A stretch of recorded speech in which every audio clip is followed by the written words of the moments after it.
There's Larry. Here's Larry. Hello, Larry. He's gonna connect.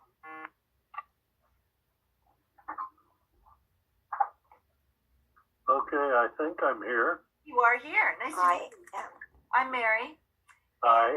This is Kim, and Kim is just checking to see if she can get a better connection because it's freezing for her. The rest of us don't seem to be freezing, but it is for frozen, as they say. Frozen, I know. Yeah. There you go. Does that seem better, Kim? Do you want to do something different? Oh, it's frozen again.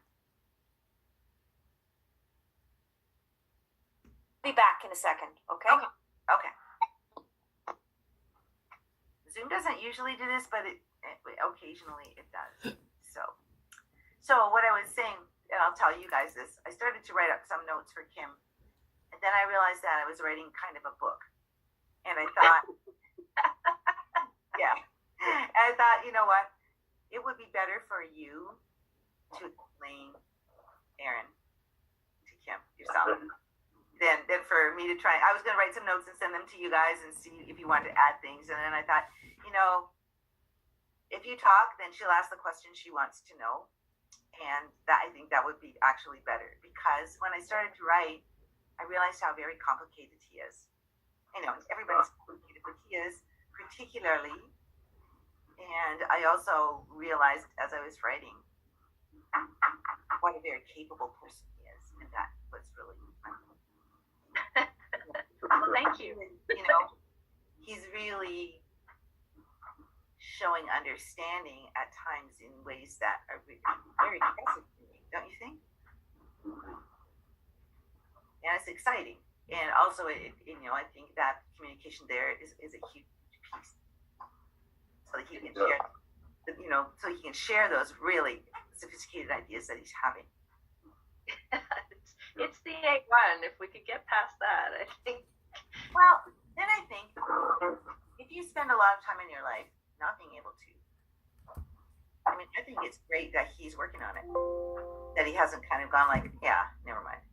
You know? It's so proud of him, really, because Aaron can't talk, Aaron doesn't talk, you know, and or people saying he doesn't know what I'm talking about, or he doesn't understand. Yeah. You know, people taking that approach to a certain kind of person, they would just go, yeah, I'm not going to bother with people. Yeah. And he clearly hasn't done that. It's good. Yeah. Yeah. So he wants to talk. He does. And, you know, that's why I'm really... Hi. Try that again. Try it again. If it goes funny again, I'll try turning my camera off. That helps a little bit. Okay. So these are the proud parents of Aaron, who is my student. Hi. Awesome. And we were just talking about how complicated he is. I was going to try and give you a little overview, and then I thought, yeah, I can't. I'm going to let these guys tell you about him. Okay. Yeah. Bring me into the picture of talking about Aaron. Fascinating. It could. I'm trying to figure out how to be concise. So my problem too. So medically, he's had a complicated history. At 15 months, he had a nasopharyngeal abscess that shut his breathing tube, and he nearly flatlined and was intubated and medevaced to a pediatric intensive care unit in Spokane by helicopter, and had an abscess that popped, and they said they'd never seen so much pus. So after 2 weeks in intensive ICU and multiple surgeries and MRIs, they couldn't see any brain damage from anoxia, but he was left at 15 months, I think he was 17 pounds, unable to walk, and basically fed Ensure for 6 months. So we nursed him through that. And so it took us until about age 2.5 to really 3 to really see that he wasn't where he was at developmentally. Before that event, he had been couch surfing and saying a few babble words. So nothing hugely noticeable, but it was that event that really precipitated things. So since then, he got his autism diagnosis at 3 in Washington State. Since then, largely nonverbal, but through work with a speech therapist in Wenatchee, that was determined to be apraxia. So he had the autism and the apraxia. He had a lot of after the recovery period, he started doing sort of whole body spinning and stimming, head banging, those sorts of behaviors we hadn't seen before. Those we've been to. The first thing he did out of the hospital was just flipping a pencil, so he couldn't attend. Then you'd do whole body spinning, flapping, head banging, all those sort of typical things. He had a lot of sound sensitivities, taste, oral, texture stuff going on, including strong tastes like salt and cranberries and onions and those sorts of things. So a lot of that stuff, and very rigid in terms of his transitions. So it was sort of like you could not go out of sequence in the day or it was not going to work. Entered school and unfortunately had a set of school staff in the rural setting in Washington there that may not have had the training that they needed. They tried to introduce PECs and did some work with them, caring people, but just not maybe up to speed on everything. Basically forced him to sit in a chair to attend, declined him the use of a no PEC card, like sort of things that kind of started some behavioral patterns that we were, that sort of got a little bit entrenched. We did have a family separation, and it was decided that Aaron would come with me to Victoria, BC. So I'm with him and his sister, and Larry and Aaron and his sister Claire have a great relationship, and he goes to see them every 5 weeks and on holidays. And Larry is very involved and cares very deeply and is connected. We have a behavioral consultant who has a positive behavioral support plan. And a functional behavioral assessment. So we know Aaron's triggers, obviously, and sensitivity issues.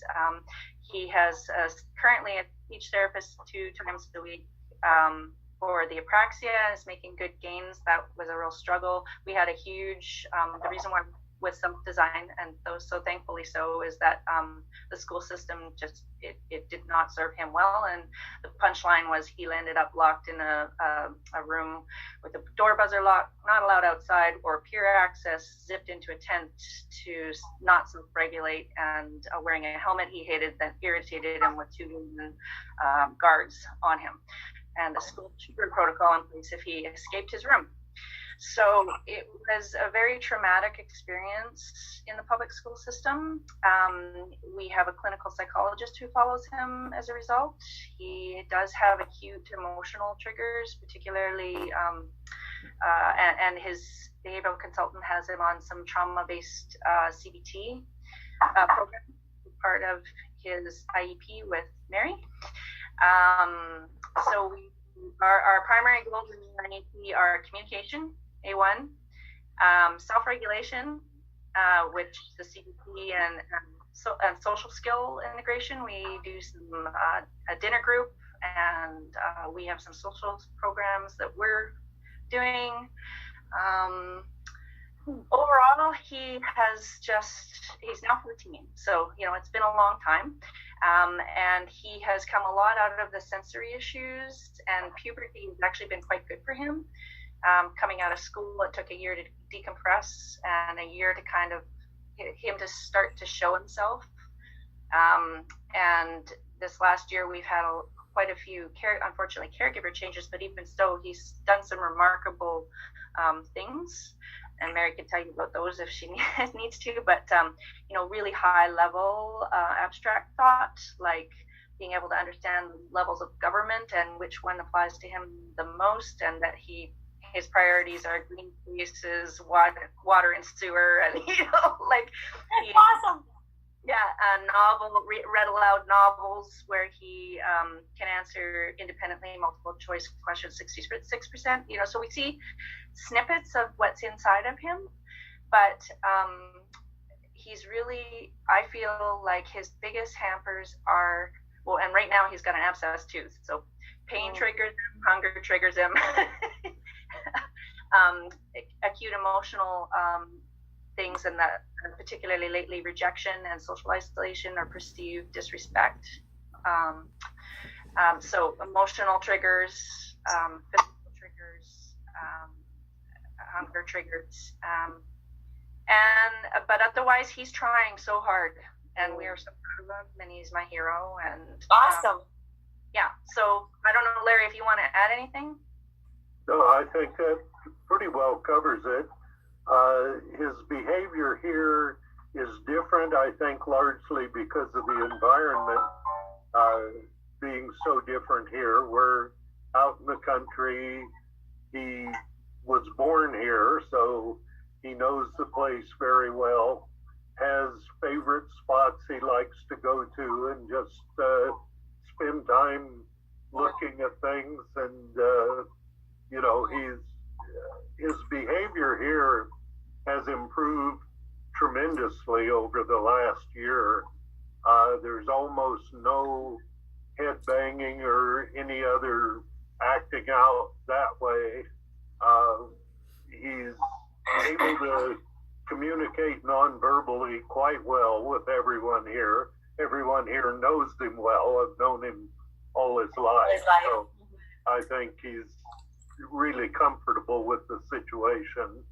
Their family, kids, siblings, and nieces and nephews that he likes to spend time with here and that he's known all his life. And so the behavior here, other than him being nonverbal, he just seems like a normal 14-year-old in a lot That's awesome. Yeah. That's awesome.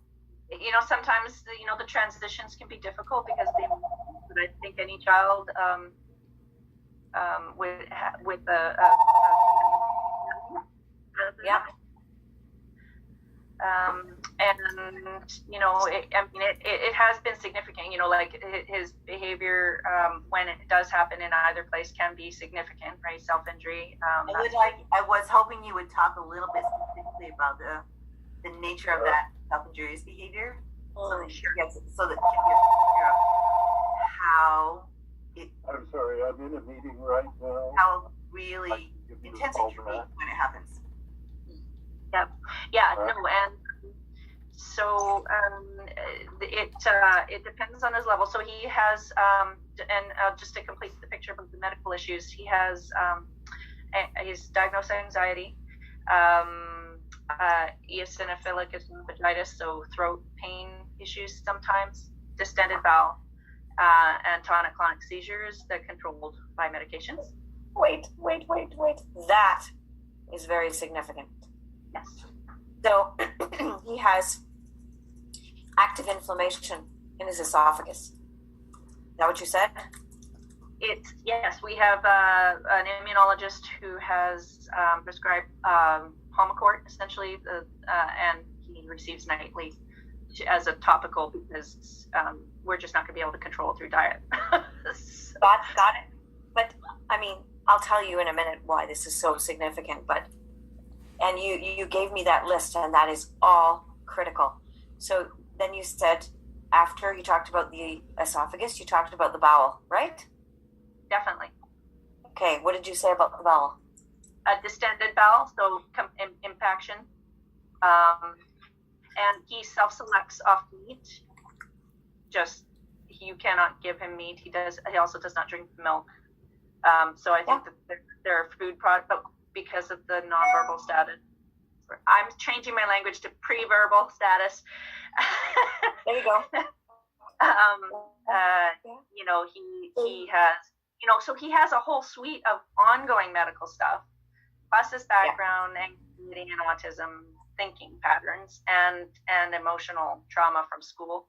So, you know, he's got a lot of stuff going on, and he's really super, super smart. Like, so he can assess people within like 30 seconds of meeting them. And if he senses that you have any sort of stigma around him or his nonverbal status, he will flip it and go, oh, okay, I know who you are. And, you don't think I can tie my shoe? Yeah, here, you tie my shoe for me. So, you know, like he has learned how to, you know, and adapt and slot people. He's very good at organizing in that sense.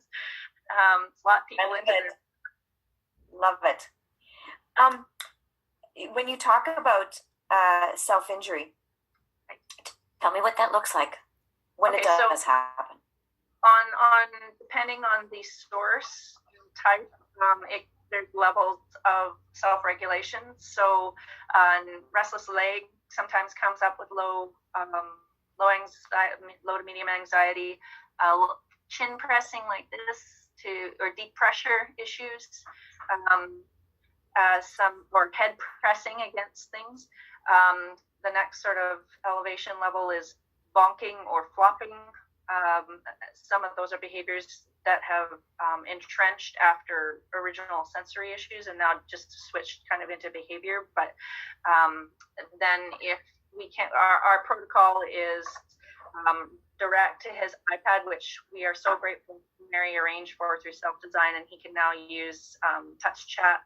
He communicate. He frequently will, like yesterday, he told Susan, the caregiver, "I have a problem," and then proceeded to to tell her about the pain in his tummy.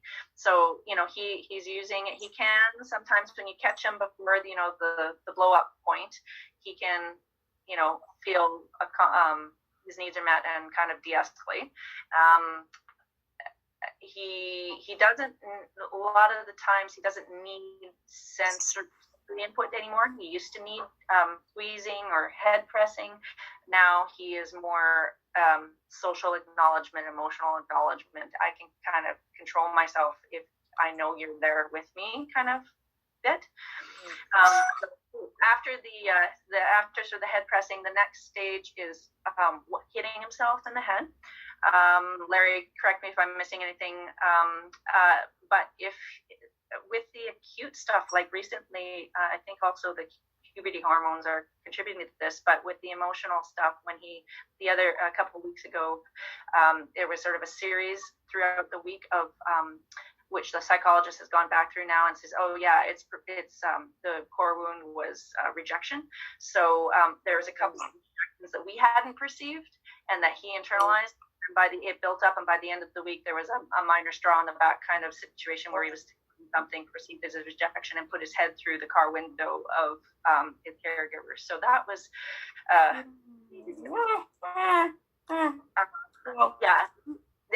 was the first time the police have attended the scene. I was worried about that, but he immediately calmed, even with the bleeding. Immediately calmed and was quite compliant, and so there was no further issue. Thankfully, the police officer was decently trained, and so we got the hospital thing sorted out. And so I'm kind of I don't want to seem clinical. I got trying to bring the information to you. I There's got all emotions that go on this. Believe me. Yeah, I gotcha. Yeah, so it's, at times he does bang his head on an immovable object like the car window, or it could be a wall or a floor, right? Yes. So in the past he has, or a cement block or something. Drywall. One of the things that's happened at that level. Yeah, and sometimes he. We've learned over time that if you because of the restraint at the school in Washington and some of the stuff that occurred in the public school here, I think that they haven't told me about it, I'm suspecting, is that he is very sensitive to being confined or constrained when he's elevated. Yep. So our protocol is to not touch him, or he can become aggressive. If you interfere at the wrong moment, you could get hit. Sometimes threatens, he headbutts, and he's completely remorseful afterwards. Sure. But in the moment where he's not able to regulate, and so any trigger that's intense can do that. The emotional stuff, but for example, the dental stuff the other day, we hadn't quite figured it out, and he was in a movie theater and he had taken Tylenol, but it had worn off, and he couldn't deal, and he just, in the middle of the dark theater, he headbutted the caregiver, and then he caught himself, got up and walked out, he's like, oh no. So he's really, you can see a lot of, he's really, really, really trying. Working. Yeah. So the tabletop, I wanted to mention, we recently had a big trigger around that because, and the clinical counselor agreed that it was somewhat related to the school memories. Yes.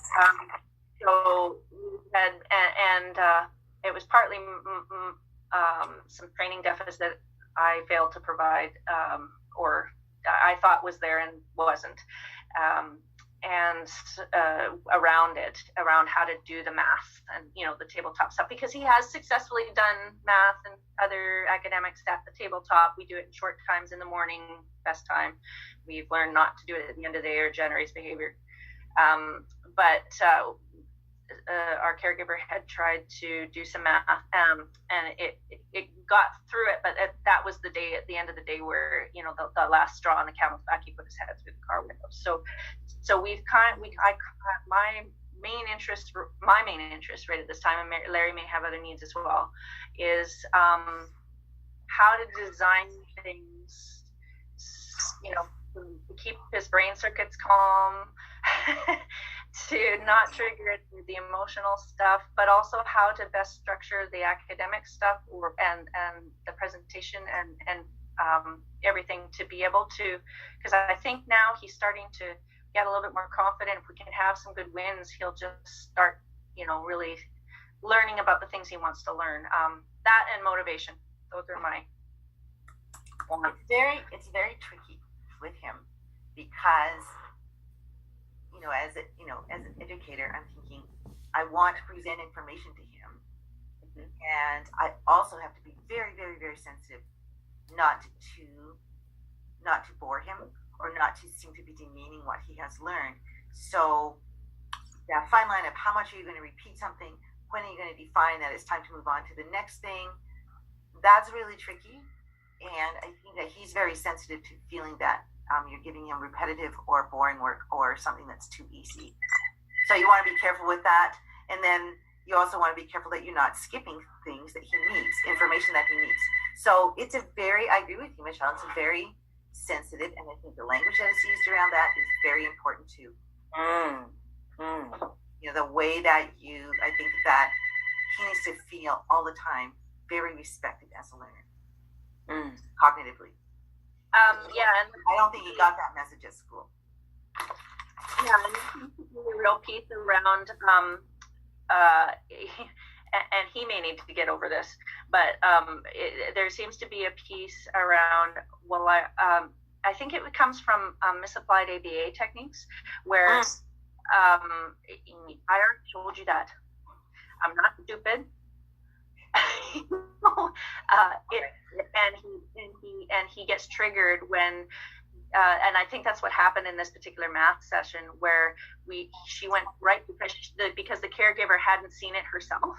She wanted him to prove to him, and he's being made to prove himself and constantly, meet other people's expectations, when he just needs to, he understands that he needs to move on, so that we have to be careful, like Mary said, about how it's done, and not in any sort of shaming or condescending way.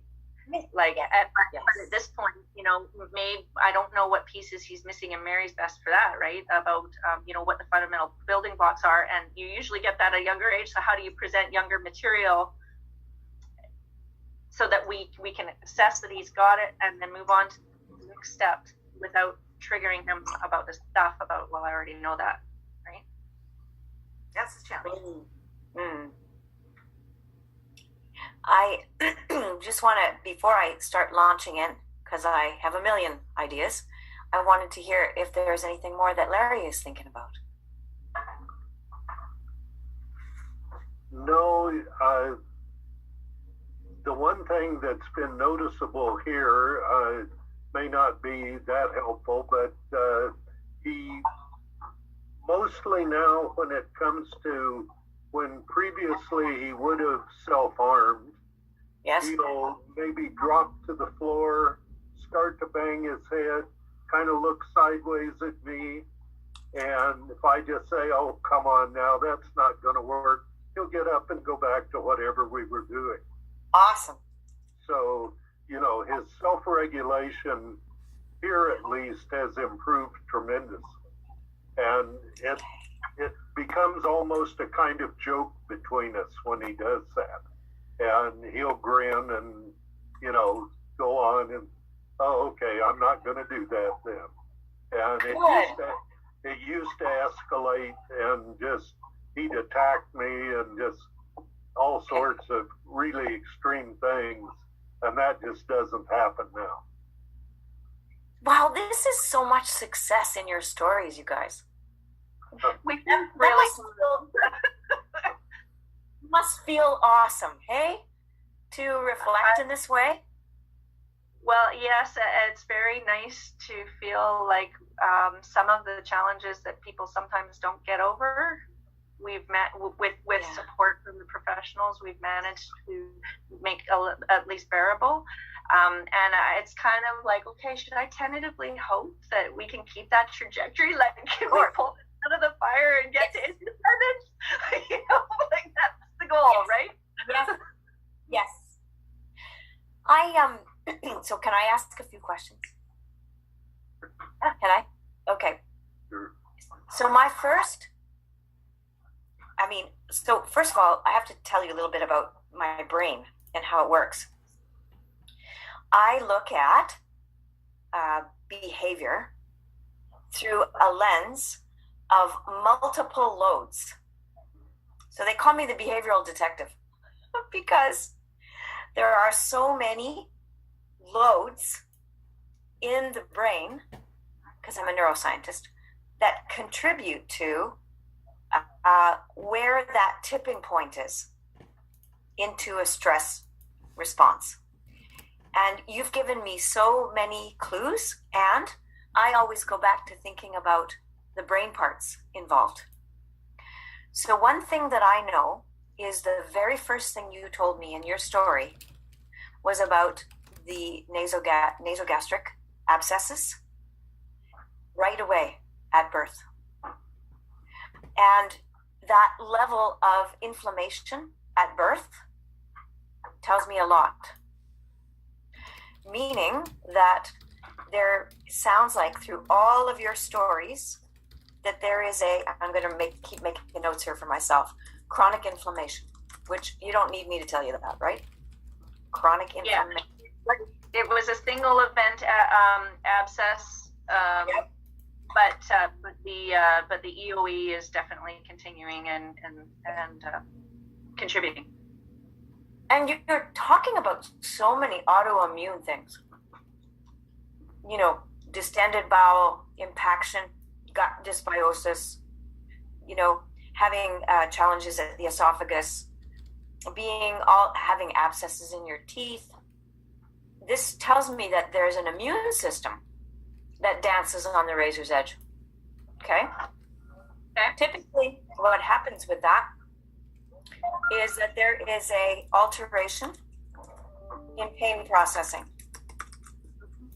Okay, so and the gut has more neurotransmitters in it than the brain.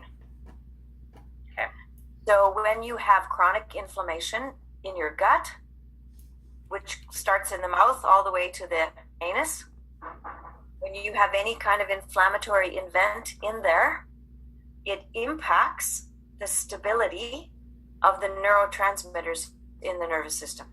Okay. Meaning, you can CBT yourself till the cows come home, and the regulatory chemistry that you need to be able to hold that state is very hard.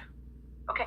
And would that have anything to do with his, very early on, he had basically a complete, this pain tolerance was like, he did not complain. His throat, at that abscess, his throat was out to here, and he did not complain. Like, and it's only been in the last couple of years that his pain threshold. That's absolutely classic. Okay. Okay. In this profile picture, because when there is an inflammatory event in the gut, there is also an inflammatory event in the brain. Okay. It's like living with fingernails on a chalkboard in your head. Yeah. It just decreases the access to the ability to draw your pull all of those wires online. Your brain Because, so much. Yeah. Okay, so the biggest, when I start with my a la carte menu of things that I always want to think about, the physiological health of the system is the part that we often think about the least.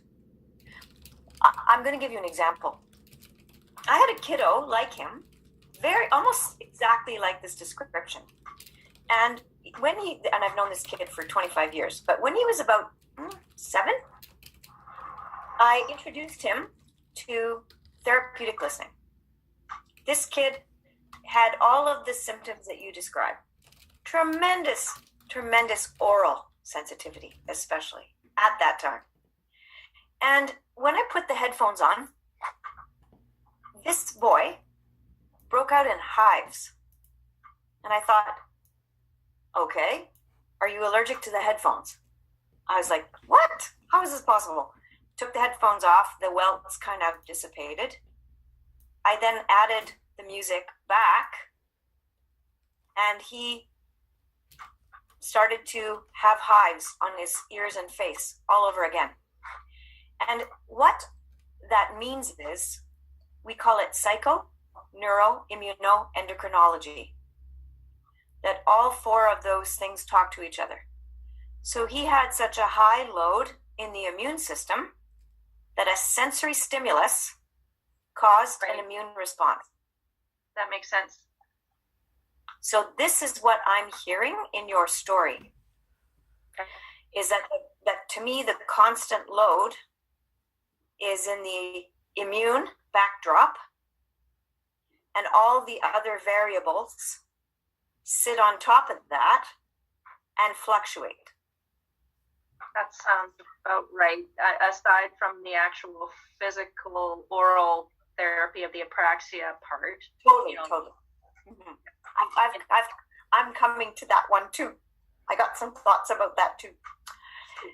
So, the word that I always use is arousal.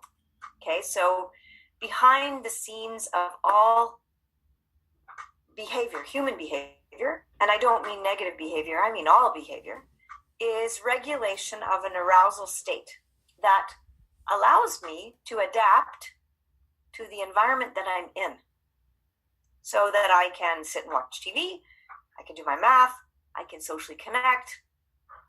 One of the biggest things that happens in all those places that you described that are affected is the vagus nerve. Okay? And the vagus nerve is your number 1 regulatory wire in your body. And it passes through all those spots, and it innervates the facial muscles. Okay. And the muscles of the throat. We did for a while a facial recognition and exercise routine. The behavioral consultant had, okay, this is saddening. Yeah. Yeah. So Yep. I can see that has been a symptom. Okay. So the vagal nerve, it would be hit, as in turned off, at so many multiple locations in your story that it would be hard for him to turn that on, which would be necessary for him to regulate his state, Okay. pay attention to nonverbal cues, Okay. produce animated facial responses, tune into human voice separate from background sound. Okay. And the thing that the vagal nerve hits the most is eating and feeding. Okay, so all of those pieces are such a big part of his physiology. The hardware is the hard part too. I don't want to miss the hardware. You know, he's working really, really, really, really hard with his software. Right? But his hardware is also something I don't want us to miss. So his biggest gift is cognition. Okay? Yep. That's his biggest gift. But using your cognition for regulation is exhausting. He's got a lot of horsepower up there, and I think that's what's keeping it together, but he's getting tired, and he can't do that and what he needs to do at school at the same time. Totally. It's actually not realistic because the cortex is not designed for regulation. Okay. It's supposed to be for creativity, motivation. You know, its design is for other things. And right now, the majority of his energy is just coping, right? And that sucks. So, and it doesn't surprise me for 1 second that puberty has been a gift, because you get a massive growth in the frontal cortex at that time. And so now he has even more resource here to draw from than he did before. Okay. So for many of our kids who really struggle in the lower brain, puberty actually can be helpful. Okay. That's definitely the reality we're experiencing, I think. So. There is one other piece that I want to speak about, and it's called the amygdala. Mm-hmm. And this is the part of the brain that is responsible for fight, flight, freeze. Right. And it is highly affected by the gut and highly affected by nonverbal cues. Okay. All the things that you described, both of you, about how people treat him and the relational trauma that he has had. Right. And how tuned in he is to facial expressions and vocal tone. And that is all a big part of his picture, right? Yep. So the amygdala responds to 3 things. This will blow your mind, I think. The gut cues, nonverbal cues, and sensory input. Okay. Those are his 3 biggest challenges, I see. And the amygdala is getting hit at multiple sources with stressors.